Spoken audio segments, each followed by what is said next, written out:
আমাদের এখনকার প্রজন্মের মধ্যে ভালো না থাকার পরিমাণটা কিন্তু অনেকটা বেশি। আমাদের মধ্যে দেখা যায় যে আমাদের যে ডিজায়ার গুলো রয়েছে সেটা ফুলফিল হয়ে যাচ্ছে। সেটা আমাদের কাছে ফিন্যান্সিয়ালি হয়তো আমরা অনেকটা বেশি স্টেবল। আমরা যে জিনিসটা চাইছি সেটার অ্যাভেইলেবিলিটি রয়েছে। সেই জিনিসটা আমরা জাস্ট মোবাইল স্ক্রল করে অ্যাপের মাধ্যমে অর্ডার দিয়ে দিচ্ছি, বাড়িতে চলে আসছে। আমার তার জন্য যেতেও হচ্ছে না। কিন্তু সেই জিনিসটা পাওয়ার পরে যেটার প্রতি প্রচন্ড আকাঙ্ক্ষা ছিল সেটা যখন পেয়ে যাচ্ছি, তার কিছুদিনের মধ্যে আমাদের আরেকটা ডিজায়ার তৈরি হয়ে যাচ্ছে। এবং এই ডিজায়ার গুলো একটা কমপ্লিট হচ্ছে আরেকটা, আরেকটা কমপ্লিট হচ্ছে আরেকটা। তো এইভাবে একটা লুপের মধ্যে কিন্তু আমরা পড়ে গেছি। কখনো ভাববেন আমি যেটা বলছি? এবং এই জিনিসটা শুধুমাত্র বড়দের ক্ষেত্রে নয়, ছোটদের মধ্যেও দেখা গেছে। ছোটরা কি করছে? যখন আমাদের কাছে বায়না করছে, আমরা অ্যাজ আ প্যারেন্ট কি করছি? সেটা দিয়ে দিচ্ছি। দেয়ার কয়েক ঘন্টা বা কয়েকটা দিনের মধ্যে তার আরেকটা জিনিস দেখে পছন্দ হয়েছে, সে সেই জিনিসটার বায়না করছে এবং আমি ভাবছি যে ঠিক আছে চলো, এরমভাবে বলছে দিয়ে দিই। এবং এই দিয়ে দেয়াটা তো আমি দিয়ে দিলাম। কারণ আমি ফিন্যান্সিয়ালি স্ট্রং।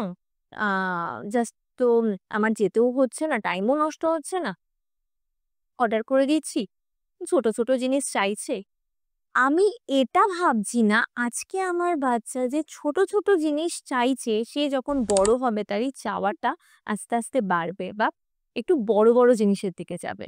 তো আমার কথাটা হচ্ছে এই ডিজায়ারটা কিন্তু এমন একটা জিনিস, এমন একটা অসুর যে অসুর কিন্তু আমাদের ভালো থাকতে দিচ্ছে না। আমাদের এক্সপেকটেশনকে দিনকে দিন বাড়াচ্ছে এবং আমাদের স্যাটিসফ্যাকশন এর পরিমাণটা কিন্তু দিনকে দিন কমাচ্ছে। আর এটা আমি জেনেটিক্যালি মানে আমার ডিএনএ থ্রুতে আমার পরের জন্ম পর্যন্ত আমি ক্যারি ফরওয়ার্ড করে গেছি। মানে আমার এই প্রবলেমটা আমার পরের অনেকগুলো প্রজন্ম কিন্তু বয়ে নিয়ে চলবে। আপনারা যদি কালিকা পুরাণ পড়ে থাকেন তাহলে দেখবেন যে মা দুর্গা যখন রক্তবীজকে নিধন করছে, রক্তবীজের এক একটা রক্ত যখন মাটিতে পড়ছে সেখান থেকে আবার আরেকটা রক্তবীজ তৈরি হচ্ছে। এবং একটা সময় মা দুর্গা মনে করেন যে এবার তাকে একটু অন্য রূপে আসতে হবে। তখন মা কালীর জন্ম এবং মা কালী কি করেন, আমরা দেখেছি যে মা কালীকে কখনো জীব ভিতরে কখনো আমরা দেখিনি। তার কারণ এটাই যে মা কালী তার জিভের মাধ্যমে রক্তবীজকে খড়গ দিয়ে মারছে এবং একটা ফোঁটা রক্ত যাতে মাটিতে না পড়ে সেই রক্তটা সে ভিতরে নিয়ে নিচ্ছে। এই রক্তবীজকে আমি যদি বলি যে আমার এখনকার দিনের সেই অসুর যে হচ্ছে ডিজায়ার, আমার ভিতরে সেই রক্তবীজ হচ্ছে ডিজায়ার। আমি যত ডিজায়ার ফুলফিল করব, আমার ভিতরে আরেকটা ডিজায়ার, আরেকটা ডিজায়ার, আরেকটা ডিজায়ার এরকম ভাবে বাড়তে থাকবে এবং আমার বাচ্চাটার মধ্যেও কিন্তু সেম জিনিস আসছে। সেও সেম জিনিস নিয়ে বড় হচ্ছে। এটাতে কি হচ্ছে? এটাতে আমার মেইন জিনিস হচ্ছে আমি ভালো থাকবো না। কারণ যখন ডিজায়ার একটা ফুলফিল হচ্ছে ভালো কথা। যখন আরেকটা ডিজায়ার ফুলফিল হচ্ছে তখনও ঠিক আছে। যখন আরেকটা ডিজায়ার ফুলফিল হচ্ছে না, আমার তখন কিন্তু ভালো লাগবে না।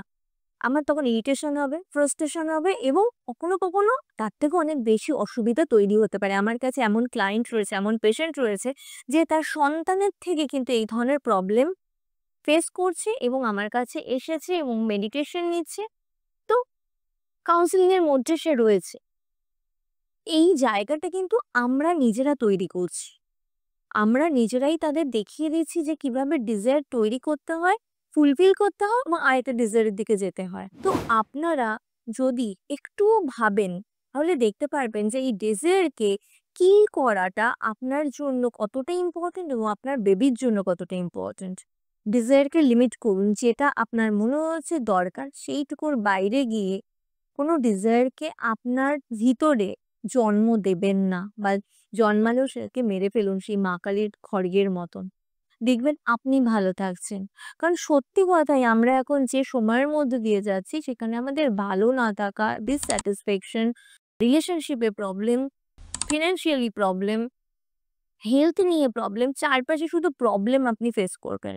এই প্রবলেম থেকে বাঁচার একটা জায়গা রয়েছে, সেটা হচ্ছে নিজেকে একটু বুঝুন। নিজের ডিজায়ার গুলোকে নিজে শেষ করুন। ভালো থাকুন, সুস্থ থাকুন।